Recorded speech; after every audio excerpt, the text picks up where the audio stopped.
Assalamualaikum warahmatullahi wabarakatuh. Bismillahirrahmanirrahim. Alhamdulillahi wassalatu wassalamu ala rasulillahi sayyidina Muhammad ibni Abdillah wa ala alihi wa mawalah, amma ba'd. Yang terhormat para alim ulama, tokoh masyarakat yang dimuliakan oleh Allah Subhanahu wa taala, teman-temanku para peserta lomba yang mudah-mudahan diberikan Allah berkah dan hidayahnya. Amin ya rabbal alamin. Hadirin yang dimuliakan Allah, beberapa abad silam dalam tatanan sejarah umat Islam ada banyak sekali perbuatan-perbuatan kejam dilakukan oleh manusia-manusia yang tidak memiliki rasa kemanusiaan, jauh dari sifat kemuliaan. Ada banyak wanita dilecehkan, bayi yang terlahir dengan jenis perempuan dikubur hidup-hidup tanpa ampunan. Bahkan saling membunuh antar sesama menjadi kebiasaan. Minuman dan pesta pora menjadi kebudayaan. Setiap pemimpin masing-masing mengedepankan kesombongan, banyak jatuh korban karena kebiadaban, lebih banyak daripada jumlah korban kecelakaan pesawat Air Asia yang masih dalam proses pencarian. Inilah potret bangsa jahiliyah sebelum Islam datang. Beberapa abad silam, juga dalam tatanan sejarah umat Islam, tepatnya pada 12 Rabiul Awal di hari Senin, lukisan indah coretan sejarah mencatat tentang kelahiran orang yang akan membawa cahaya di tengah kegelapan. Seorang manusia spesial yang mengemban misi penting dari Yang Maha Rohman. Orang yang mengubah peradaban kelam menjadi peradaban penuh kebanggaan. Dialah baginda Nabi Muhammad SAW. Refleksi konstruksi sejarah tersebut memberikan gambaran jelas bahwa misi terpenting Nabi Muhammad adalah membawa perubahan dengan revolusi mental umat yang tidak beradaban menjadi manusia yang penuh kesantunan dengan menerapkan metode perbaikan moral, perbaikan perilaku, dan perbaikan akhlak. Dalam perspektif komunikasi dakwah, Nabi Muhammad SAW telah melakukan inovasi proses perubahan sosial karena dengan kemuliaan perilakunya secara dinamis dan sistematis, akhlak Nabi dapat diterima oleh masyarakat jahiliyah dan dapat diadopsi oleh semua orang, tidak terbatas zaman. Kita akan membahas tuntas kemuliaan salah satu akhlak Nabi melalui diskusi syarah.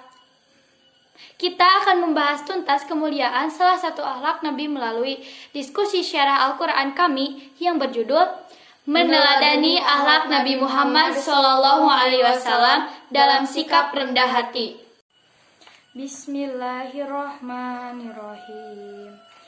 Wa ibadar rahmanil ladzina yamsuna 'alal ardi hauna wa idha khotobahumal jahiluna qalu salama. Adapun hamba-hamba Tuhan yang Maha Pengasih itu adalah orang-orang yang berjalan di bumi dengan rendah hati, dan apabila orang-orang bodoh menyapa mereka dengan kata-katanya yang menghina, mereka mengucapkan salam. Quran Surat Al-Furqan ayat 63. Hadirin yang dimuliakan Allah, menurut keterangan dari Jalaluddin Asyuti dan Jalaluddin Al-Malihi mengenai penjelasan ayat ini, bahwa Abdi Rahman yang dimaksud adalah hamba-hamba yang baik yang berjalan di muka bumi dengan tenang dan rendah hati.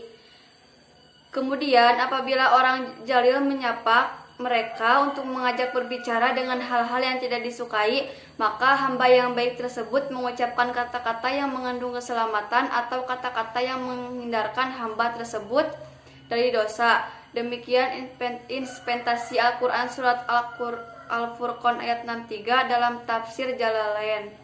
Ayat tersebut memberikan pemahaman kepada umat manusia bahwa hamba Allah yang baik adalah hamba yang merendahkan diri terhadap sesama manusia, tanpa membedakan strata apalagi harta, tanpa membedakan tahta apalagi kasta, tanpa membedakan bangsa apalagi bahasa.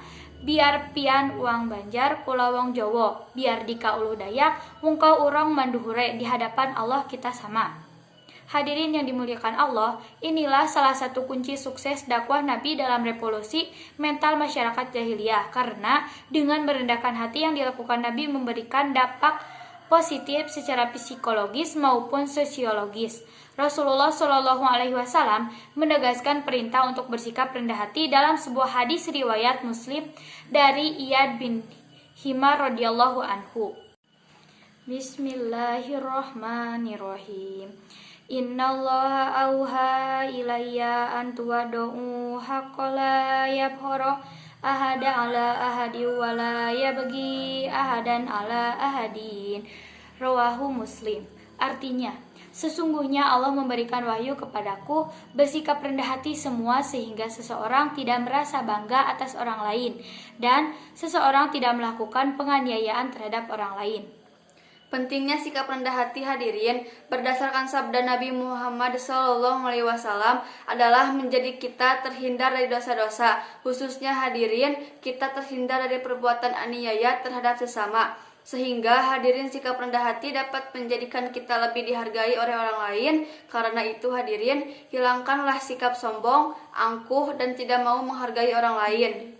Hadirin yang setia dan mudah-mudahan diberi rahmat oleh Allah, seseorang tidak akan meninggalkan sikap rendah hati kecuali kesombongannya menguat.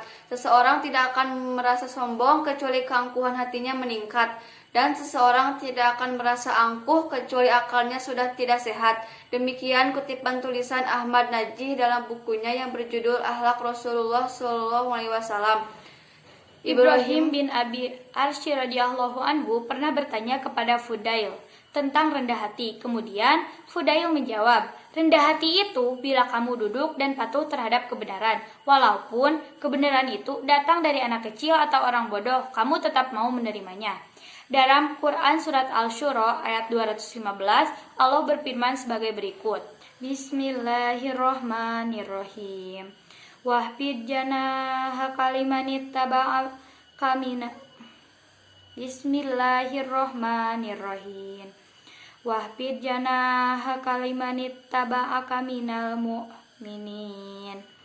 Artinya, dan rendahkanlah dirimu terhadap orang-orang yang beriman yang mengikutimu. Quran Surat Asy-Syura ayat 215. Dalam ayat tersebut, Allah menjelaskan bahwa kita seharusnya merendahkan diri kepada orang lain seperti yang telah dilakukan oleh Nabi Muhammad SAW dalam proses dakwah beliau, sehingga dapat melakukan perubahan drastis dari masa kalam menuju masa yang penuh kejayaan, lebih khusus kepada orang yang beriman. Pada akhirnya, semoga apa yang kami sampaikan dapat menjadi renungan yang kemudian melahirkan kesadaran, sekaligus dapat menerapkan sebagian kepribadian Nabi yang mulia ke dalam kehidupan, sehingga kita bisa dijadikan bagian dari orang yang penuh iman, yang selalu merendahkan hati dan menebarkan kebaikan, tanpa memandang perbedaan, sehingga nanti dapat memperoleh kebahagiaan di dunia maupun di akhirat mendatang. Inilah yang dapat kami sampaikan. Mohon ampun dan maaf untuk setiap kekurangan. Terima kasih untuk segala perhatian. Kami akhiri dengan ucapan wassalamualaikum warahmatullahi wabarakatuh.